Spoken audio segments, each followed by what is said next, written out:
Onction.com. Onction.com.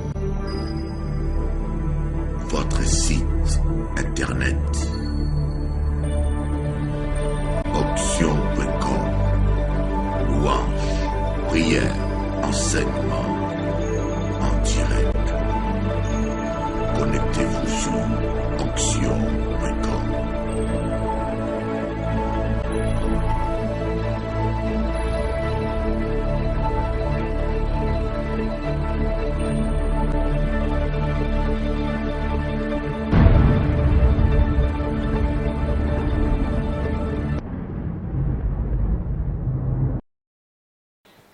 Tous les dimanches soirs à 17h, réunion de réveil à Squash Hotel, à Shellshire.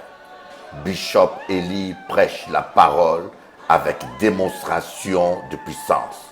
Bon Dieu veut délivrer vous. Tous les dimanches à 17h à Squash Hotel. Venir recevoir délivrance, guérison et parole de Dieu révélée. Bonjour chers amis téléspectateurs, c'est avec une grande joie que ce matin, je tiens à vous partager la parole de Dieu, la parole de vie. Nous allons prier avant de partager cette parole. Prions le Seigneur. Cher Saint-Esprit, je réclame le sang de Jésus-Christ sur moi, le sang de Jésus-Christ sur tous les téléspectateurs, le sang de Jésus-Christ sur tous les frères et sœurs que nous suivent en Guadeloupe, en Guyane, en Martinique, à Paris et dans le monde entier. Nous prenons autorité sur tout esprit d'empêchement, tout esprit d'opposition, tout esprit de distraction. Puisses-tu nous parler ce matin? Je te confie ma bouche, Seigneur, que tout ce que je dirai ce matin soit pour édifier ton peuple. Utilise ma bouche, utilise ma langue. Que ma bouche ce matin soit un instrument d'amour, un instrument de correction et un instrument de bénédiction. Dans le doux et précieux nom de Jésus-Christ. Amen. Alors, ce matin, je tenais à partager avec vous un sujet particulier, un sujet de chaque jour. Vaincre le découragement. Comment vaincre le découragement? C'est un sujet que nous avions partagé à Fresnes, Héros Hôtel Fresnes, dans notre assemblée de Paris. Dimanche à 10h, Héros Hôtel Fresnes. Nous avons parlé de cela et j'ai vu que cela était tellement important que je pense que beaucoup de gens en ont besoin. Que vous soyez un politicien, que vous soyez une mère de famille, que vous soyez un homme d'affaires, que vous soyez un sportif, quel que soit votre métier, quelles que soient vos aspirations, je suis convaincu qu'on a besoin d'écouter ce message-là. Tu as besoin d'écouter ce message. Ozali na posa na besoin ya koyoka message oyo. Tu necesitas escuchar esta tema. Le découragement, parce que croyez-moi, nous avons tous à lutter contre le découragement. Nous avons tous à lutter contre le découragement. D'après les historiens, lorsque Christophe Colomb avait décidé de voyager à la recherche d'une terre inconnue, l'équipage s'était révolté contre lui. L'équipage s'était révolté contre lui et on voulait même le tuer. Mais le problème, c'est que ils avaient tellement parcouru, navigué loin des terres, qu'ils ont compris que faire une marche en arrière, c'est aussi suicidaire que ne pas avancer. Pourquoi? Parce que tout ce qu'ils avaient comme aliment, tout ce qu'ils avaient comme euh, chargement pour se nourrir de l'eau potable était quasiment épuisé et ils avaient compris que le voyage retour, ils ne pourront pas le terminer sans manquer de vivre. Alors ils se sont dit, vaut mieux tenter de continuer vers l'inconnu. Peut-être il y a une issue. C'est dans un moment de découragement que le bateau de Christophe Colomb a vu un oiseau dans le ciel et ils ont déduit qu'il y avait la terre quelque part. C'est comme ça qu'ils ont découvert Saint-Domingue, les Antilles, la Guadeloupe. C'est simplement parce qu'il y avait des hommes courageux qui ne se sont pas découragés. Et nous allons voir même Jésus avait compris que même dans le domaine de prière, nous devons vaincre les découragements. Si vous arrivez à vaincre vos découragements, vous allez réaliser tous vos rêves.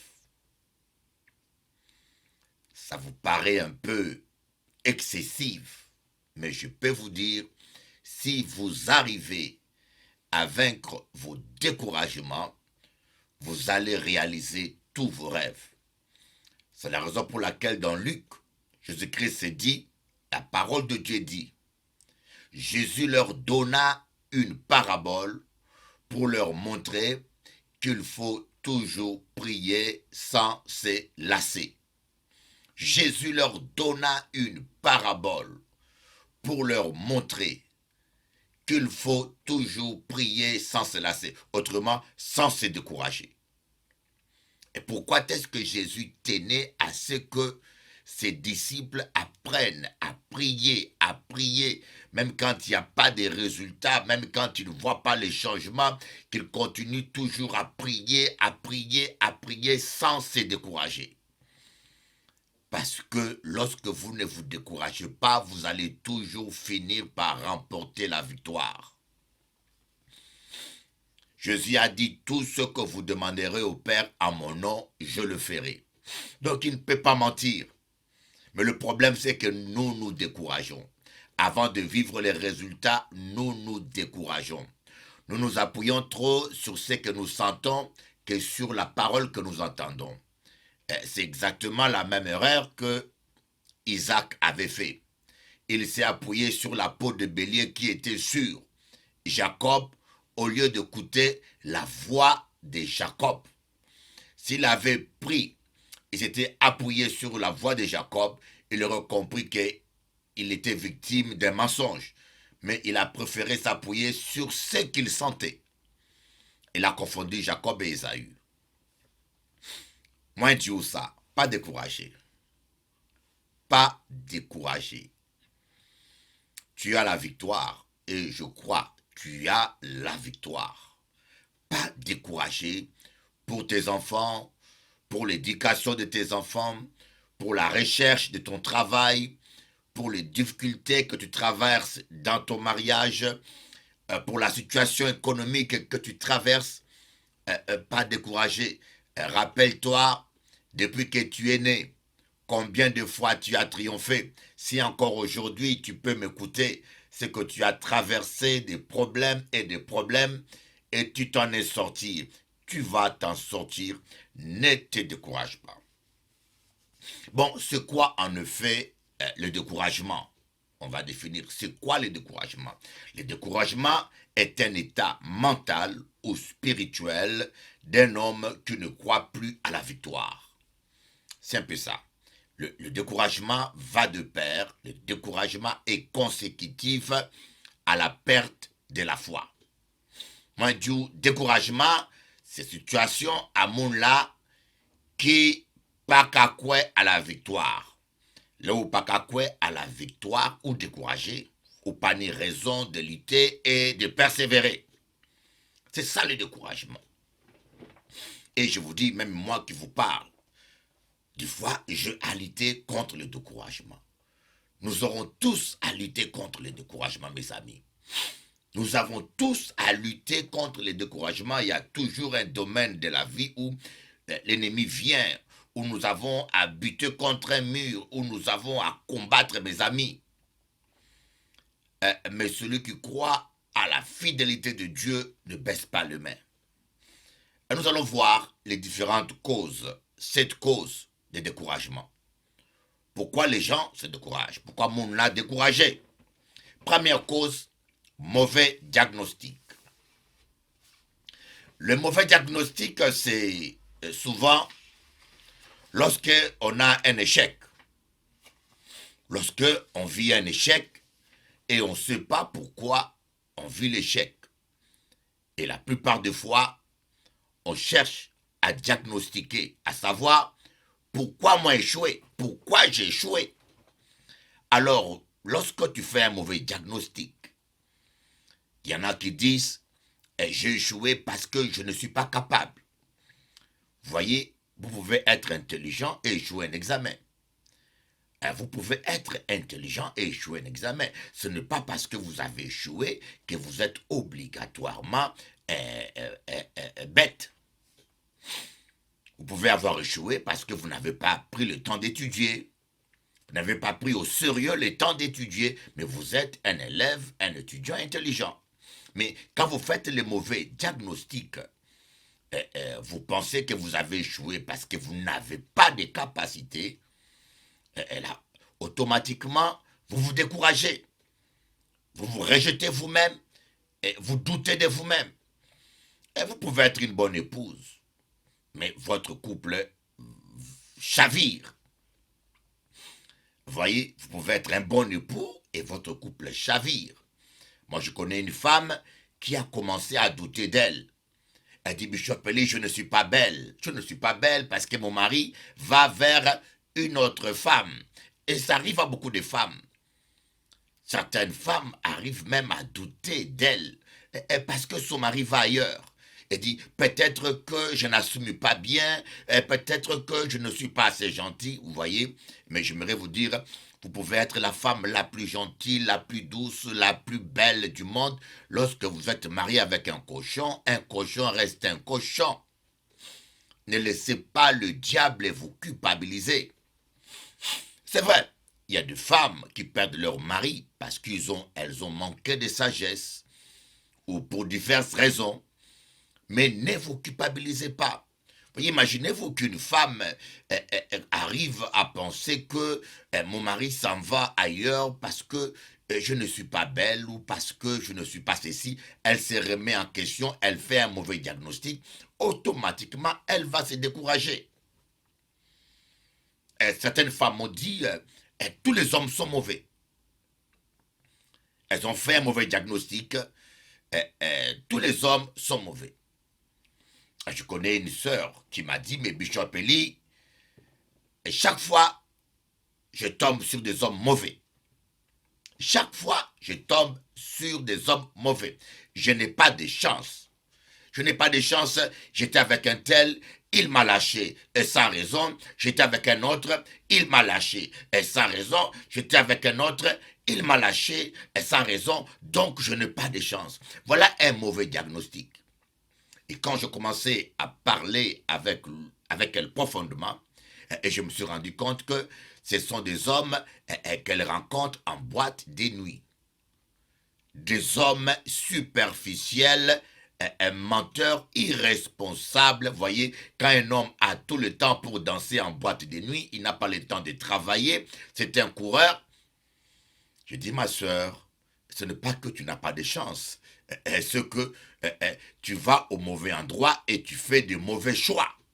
Vous voyez, un mauvais diagnostic, quelqu'un qui dit « je n'ai pas de chance », elle devient fataliste. Et elle va toujours retomber dans la même situation. Mais quand vous faites un bon diagnostic, ce n'est pas des chances qui me manquent. Mais ces hommes-là, ce sont des hommes que je rencontre dans des endroits pas sérieux, dans des endroits fréquentés par des hommes pas sérieux. Vous voyez, en boîte de nuit, dans ce milieu-là, vous avez plus de chances de tomber sur un coureur. Mais quand vous faites une rencontre à l'université, ou dans une église, ou, comment je peux dire, au travail, vous avez plus de chances de rencontrer un homme travailleur, un étudiant, quelqu'un qui a la tête sur les épaules, qui réfléchit plus, et de vous marier avec quelqu'un de sérieux. Alors pour, comme on dit, mettre les chances de votre côté, arrêtez de fréquenter les mauvais endroits. Voyez, ça c'est un bon diagnostic.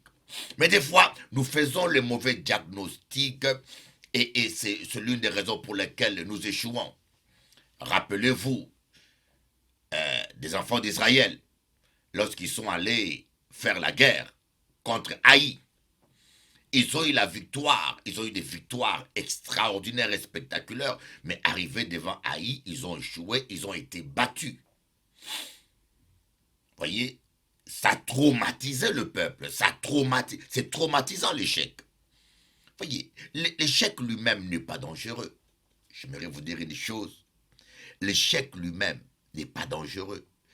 Ce qui est dangereux, c'est la perte de confiance en vous-même. C'est le doute que génère l'échec. C'est votre réaction vis-à-vis d'échec.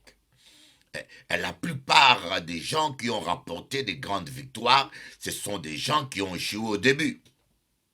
Le monsieur qui a créé McDonald's, pas McDonald's, KFC, Chicken, c'est un homme qui était un colonel de l'armée américaine et qui était à la retraite. Il a essayé de faire un restaurant, il a échoué. Il a essayé de faire... Il a lamentablement échoué sa vie. Il était déprimé. Mais ça n'a pas empêché de persévérer et de faire ces grands restaurants multinationaux aujourd'hui. Mon cas dit, pas ni en lot guadeloupéen qui n'a jamais mangé poulet du KFC. Donc les échecs ne sont pas un problème. Ne bâtissez pas des monuments à la gloire de vos échecs. Ne bâtissez pas des monuments à la gloire de vos échecs. Diagnostiquez, essayez de diagnostiquer et de savoir les vraies raisons de vos échecs. Une fois que vous savez les vraies raisons de vos échecs, vous prenez des mesures et vous mettez vos échecs dans la poubelle. Mais quand vous laissez vos échecs demeurer dans vos émotions, quand vous laissez vos échecs demeurer en vous, dans votre âme, et croyez-moi, votre futur risque de ne être que échec. D'ailleurs, quelqu'un avait dit un homme qui a déjà échoué est plus fort qu'un homme qui n'a jamais échoué. C'est vrai. C'est vrai et c'est faux. Un homme qui a vraiment échoué et qui a triomphé de son échec, qui a fait un bon diagnostic, c'est vrai, il sera plus fort. Mais un homme qui a échoué, qui n'a pas fait un vrai diagnostic, devient plus fragile et peut perdre confiance. Voilà, la deuxième raison pour laquelle nous les chrétiens, nous échouons, nous nous décourageons, c'est le manque de prière. Le manque de prière, le manque d'adoration. Il y a des chrétiens qui prient seulement dans l'église. Il y a des chrétiens qui prient très peu, malheureusement. Et j'aimerais vous dire trois raisons pour lesquelles parfois nous ne voyons pas la réponse à nos prières. Dites-vous que ce n'est pas parce que tu ne vois pas les résultats qu'il n'y a pas de résultats. Ce n'est pas parce que tu ne vois pas le soleil que tu dois penser que le soleil est tombé. Il est caché quelque part. J'aimerais vous raconter un peu une histoire qui m'a fait rire un jour. Il y avait un jour deux blondes russes qui ont rencontré une américaine. Alors, l'américaine a dit, nous les Américains, nous sommes la nation la plus puissante. Les Russes ont dit, mais non, nous sommes la nation la plus puissante. L'américaine a dit, mais non, nous, parce que nous avons déjà été à la Lune. Nous avons déjà marché là. Et les blondes ont dit, ouais, eh bien, si vous avez marché dans la Lune, nous, bientôt, les Russes, nous allons marcher sur le Soleil.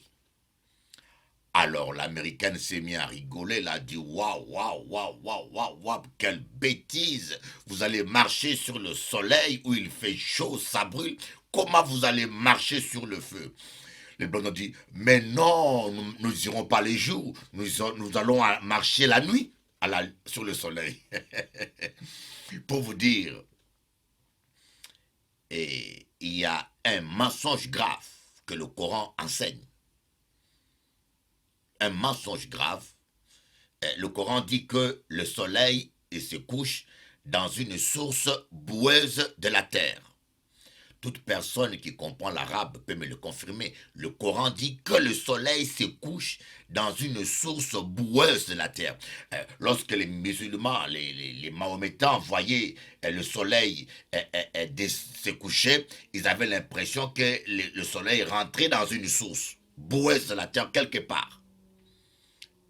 Ce qui est grave, ce qui est une erreur scientifique grave et qui montre les erreurs que la religion peut apporter. C'était une parenthèse. J'aimerais vous dire quelque chose que vous devez comprendre. Quelque chose. Ce n'est pas parce que tu ne vois pas la réponse à tes prières que tu dois penser que tes prières ne portent pas de fruits. Tu peux être exaucé sans voir l'exaucement. Tu peux avoir un chèque sans avoir des sous. Voyez, la prière, c'est comme si vous demandez à quelqu'un de vous envoyer un cadeau. Nous sommes pendant les fêtes de Noël. Mais moi, j'appelle pas ça fête de Noël, mais fête de famille. Parce que Noël, on sait bien que Jésus n'est pas né à Noël. Moi, je l'appelle fête de famille. Alors, quand vous envoyez, quelqu'un vous demande un cadeau, vous l'envoyez un cadeau. Donc, vous avez exaucé la personne. Mais maintenant, le facteur, l'agent de la poste doit amener le cadeau. Il peut prendre du temps. Il peut prendre 3 jours. Il peut prendre 4 jours. Mais tu as déjà été exaucé dès le premier jour. C'est un peu ça ce qui est arrivé à Daniel. Dès le premier jour, il avait déjà été exaucé. Mais il a persévéré. Il ne s'est pas découragé. Il a persévéré jusqu'à la réception du cadeau.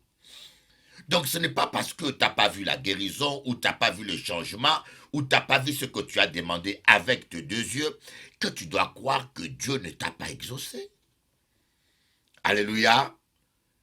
Donc, et 2 fois, nous prions Dieu, il nous a déjà exaucés dans le ciel, mais la réception se fera dans le calendrier de Dieu.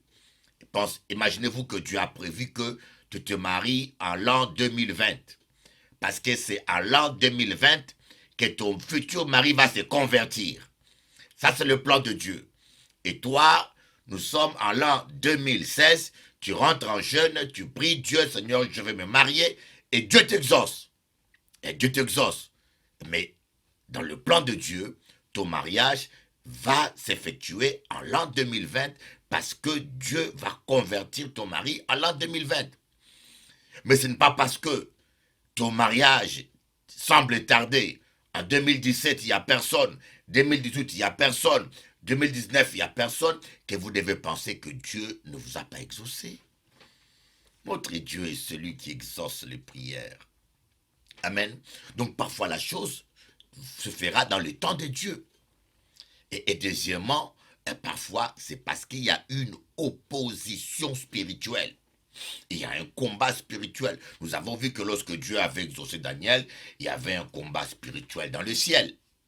Il y avait le prince de Perse qui s'opposait. Et 2 fois Dieu vous a déjà exaucé. Mais la puissance de la sorcellerie, où les êtres humains manipulés par les démons, ils sont en train de s'opposer au plan de Dieu dans ta vie.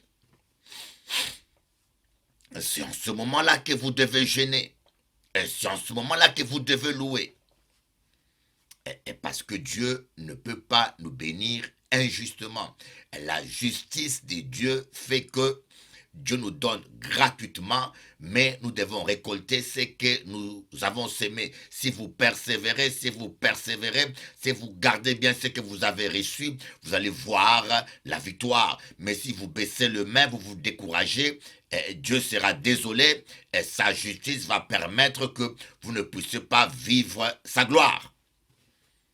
Amen. Il y a des victoires que vous ne pourrez jamais vivre sans la persévérance. Il y a de bénédictions que vous ne pourrez jamais recevoir sans la persévérance. 3e point qui nous amène au découragement, c'est le péché. Le péché est... Moi, dis où ça? Moi, dis où ça? Ça, c'est... Nous parlons en famille. J'ai rencontré très peu de chrétiens qui marchent et qui vivent dans la crainte de Dieu. C'est ça ma tristesse. Ma tristesse à moi, étant qu'homme de Dieu. Le pasteur, comme les apôtres, il y a tellement d'apôtres aujourd'hui, d'apôtres farfelus, des prophètes. Et je vous dis une chose, hein, quand quelqu'un s'est fait proclamer apôtre et prophète, aujourd'hui j'ai constaté qu'il y a 95% de chances qu'il soit charlatan. Regardez tous ces gens qui s'appellent en Guadeloupe, ou ici à Paris, prophètes, demandez-leur qui les a ordonnés prophètes.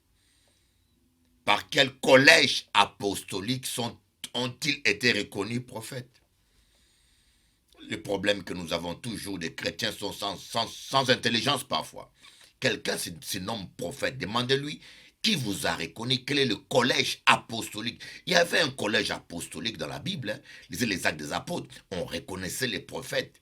Il y avait apôtre Paul, apôtre Pierre, apôtre Jacques, il reconnaissait. L'apôtre Paul allait rendre compte de ce qu'il prêchait à l'apôtre Pierre, à l'apôtre Jacques et à l'apôtre Jean. Il y avait un collège apostolique qui avait fait la conférence de Jérusalem. Le péché. 95% des chrétiens ne craignent pas Dieu aujourd'hui. Ils couchent comme des rats, comme des truies, comme des cochons. Moi, Dieu ça, yo qu'à coucher comme chien. Yo qu'à parler en langue, vous parlez en langue, vous chantez en langue et vous couchez comme des barbares, comme des microbes. Hakabakaba, hakabakaba. Tu peux te fâcher ou pas fâcher, mais moi, quand je dis la vérité, moi, pas là pour montrer aux dames, moi, ou pour faire au plaisir. Moi, là pour dire la vérité. Les gens se moquent de Dieu aujourd'hui, mes amis. Les gens se moquent de Dieu. J'ai mal quand je vois des choses qui se passent aujourd'hui dans le milieu évangélique, dans le milieu chrétien. Même certains païens sont plus corrects. On appelle des gens pasteurs. Vous appelez quelqu'un pasteur. Il est plus mal élevé. Il est plus mal élevé que même un païen. Hein? Il n'a même pas la politesse de saluer les gens. Vous voyez quelqu'un qui se dit pasteur. Il manque même du minimum. My God. Oh, Jésus. On est tombé tellement bas. Oh, il faut prier pour l'église, mes amis. Il faut prier pour l'église. Lorsque vous vivez dans le péché, vous passez tout votre temps à faire des cancans, à faire de la calomnie. Et quelqu'un a péché, prie pour lui. Quelqu'un a péché, prie pour lui. Amen. Donc le péché, ça détruit notre vie. Et on ne sommes pas exaucés. Nous ne voyons pas la gloire de Dieu.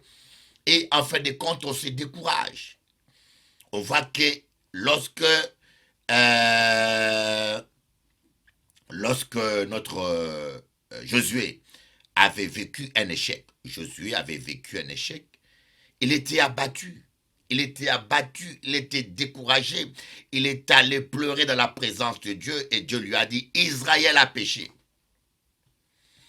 Quatrième raison pour laquelle on a découragé, quatrième raison pour laquelle on se décourage plus souvent, c'est qu'on ne se fortifie pas. On va lire dans Josué chapitre 1, verset 5. Dieu va dire à Josué, Josué chapitre 1, verset 5. Nul ne tiendra devant toi tant que tu vivras. Oh my God. Ma soeur chérie que j'aime, mon frère chéri que j'aime, écoute bien ce que Dieu te dit. Écoute bien ce que le Dieu qui ne ment pas te dit. Nul ne tiendra devant toi tant que tu vivras. J'aimerais qu'on écrive ça devant. Écrivez ça sur votre chambre, s'il vous plaît. Ou écrivez-le sur votre voiture. Nul ne tiendra devant moi tant que je vivrai. Oh! Mais il n'y a pas un être humain sur terre qui a autant de belles promesses qu'un enfant de Dieu. Dites-moi, qui peut dire ça? Aujourd'hui, qui peut dire, nul ne tiendra devant moi tant que je vivrai. Voilà une promesse que Dieu te donne.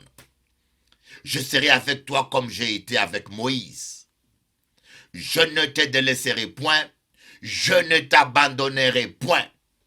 Et pourquoi Yoka dit, bon Dieu, abandonnez-moi? Ah, mon Dieu m'a abandonné. Quand vous confessez que Dieu vous a abandonné, même les anges qui faisaient la sentinelle s'en vont. Parce que tout ce que nous disons prenne vie. Tout ce que vous confessez donne un droit légitime ou aux anges pour intervenir dans ta vie, dans ta famille, ou aux démons pour intervenir contre vous. Faites attention à ce que vous confessez. Ne dites pas, Dieu m'a abandonné. Dieu te dit, je ne t'abandonnerai point. Fortifie-toi et prends courage, car c'est toi qui mettras ce peuple en possession du pays que je jurerai à leur père de leur donner. Fortifie-toi seulement et aie bon courage, en agissant fidèlement selon toute la loi que Moïse, mon serviteur, t'a prescrit. Ne t'en détourne ni à droite ni à gauche, afin de réussir dans tout ce que tu entreprendras. Fortifie-toi. Mais comment se fortifier? Comment se fortifier? C'est ça le problème que nous avons souvent. On dit aux gens, fortifiez-vous, prends courage, prends courage. Mais comment se fortifier? C'est vrai que on se fortifie de trois manières. D'abord, par la prière, l'adoration. Dieu siège au milieu de la louange. Amen. Par le parler en langue. Dans 1 Corinthiens, on dit, celui qui parle en langue se fortifie lui-même, s'édifie lui-même. Et troisièmement, par la parole de Dieu, en confessant et en déclarant la parole de Dieu. Si vous attendez que votre mari vous encourage pour vous remonter le moral, ou si vous attendez que les chrétiens vous encouragent, je peux vous dire, vous serez déçus. J'ai entendu l'histoire d'une femme qui s'est suicidée en Martinique. La semaine passée, une femme s'est suicidée en Martinique, je crois bien avec une corde. Et pendant la cérémonie de l'enterrement, le curé s'est fâché contre la famille. Le curé s'est fâché contre la famille. Il a dit, cette fille se sentait seule. Elle manquait d'affection, elle manquait d'amour, elle était rejetée, vous n'étiez pas là jusqu'à ce qu'elle se soit pendue. Et maintenant, à son enterrement, vous venez avec 2 fleurs. Et ce curé n'avait pas tort. Apprenez à ne pas dépendre des compliments de votre épouse ou de votre mari. Apprenez à ne pas dépendre des compliments de votre pasteur. Apprenez à ne pas dépendre des compliments des hommes.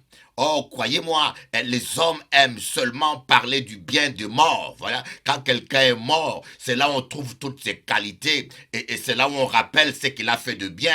Et même ses ennemis vont dire qu'il était gentil. Quand les hommes aiment parler que du bien, que du mort, alors si vous attendez que les gens vous apprécient pour prendre courage, si vous attendez que les gens vous donnent de belles paroles pour prendre courage, sachez que la dépression n'est pas loin de vous. Apprenez à vous complimenter vous-même. Apprenez à dire à votre âme c'est que comment Dieu est bon. Apprenez à commander votre âme.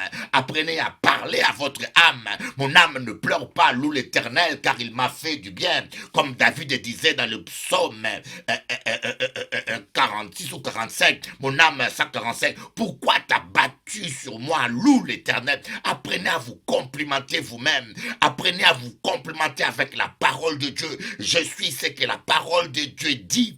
Peu importe, apprenez surtout à fermer vos oreilles aux paroles négatives, aux critiques négatives. Les gens vous critiquent alors que parfois ils sont même pas capables de faire le 1/10 de ce que vous faites. Les gens sont toujours en train de vous critiquer que vous conduisez mal alors que eux n'ont pas de permis. Ils vous disent, oh messieurs, vous faites pas ça bien, alors qu'ils sont même pas capables de faire le 1/10. La critique est facile. Oh my God.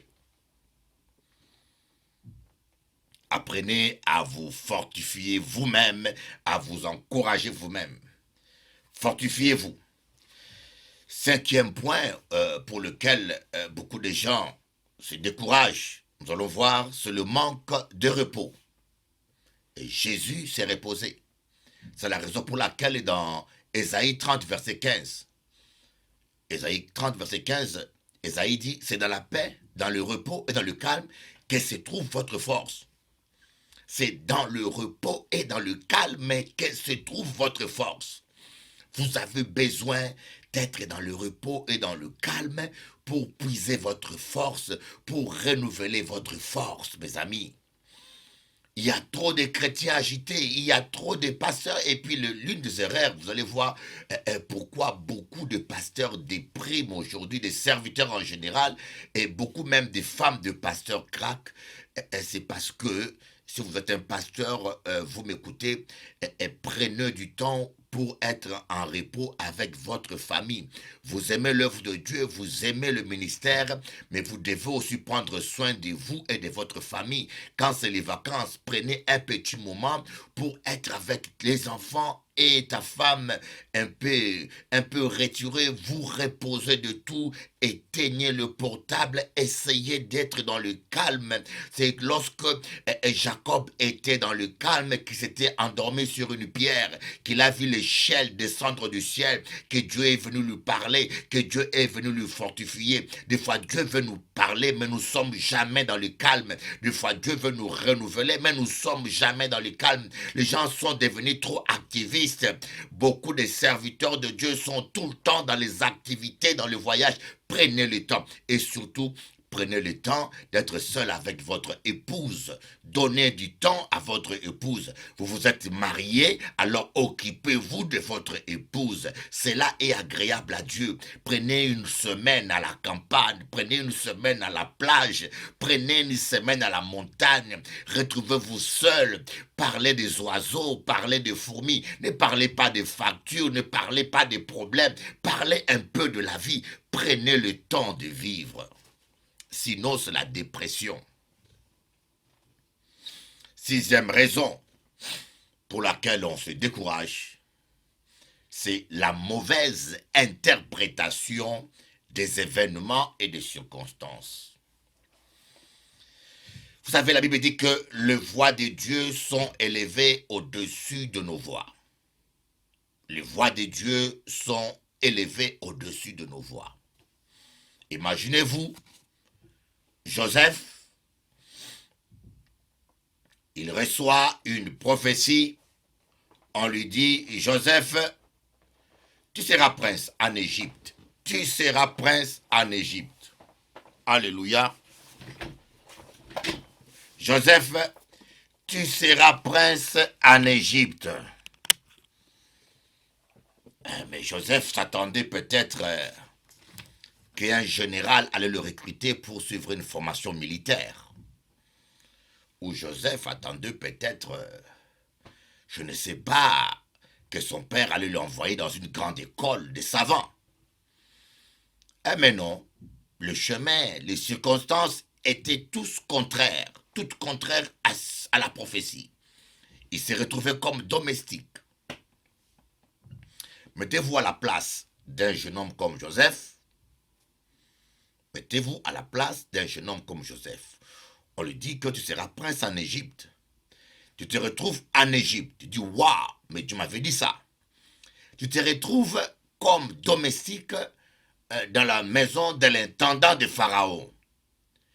Mais tu vas te dire, mais peut-être que Dieu m'a mis là pour avoir la faveur de Monsieur Potiphar. Et je suis sûr qu'il y aura un moment donné, Monsieur Potiphar me mettra en contact avec le Pharaon. Voyez? Parce que l'intendant du Pharaon, c'est quelqu'un qui est proche du Pharaon.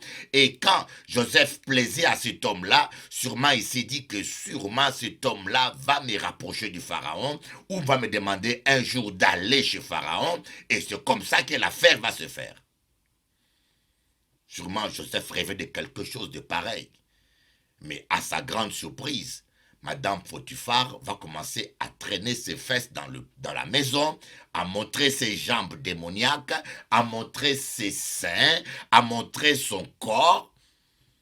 Et Joseph va vivre une injustice énorme. Et après, et malgré tout ça, Dieu va rien faire, il va se retrouver en prison. Voyez? Donc si Joseph ne regardait qu'aux circonstances, mais il allait se décourager. Il allait dire, ah, Dieu m'a laissé. Mais Joseph s'est dit, Jéhovah est mon papa. Il peut que la moins hando maïka machaya baba. Oh, yaraka maïke. Jéhovah est mon papa. Oh ma fille, Jéhovah ne te laissera pas tomber. Essuie tes larmes, ma sœur. Dis-toi, ce n'est pas fini. Ce n'est pas fini. Ce n'est pas parce qu'on m'a licencié. Ce n'est pas parce que cet homme-là est parti que je ne suis plus belle, qu'il n'y a plus aucun homme qui voudra de moi. Non, ce n'est pas fini. Ce n'est pas fini. Jéhovah ne me lâchera pas. Sur toi, Jéhovah, je m'appuie. Tu es le maître des temps et des circonstances.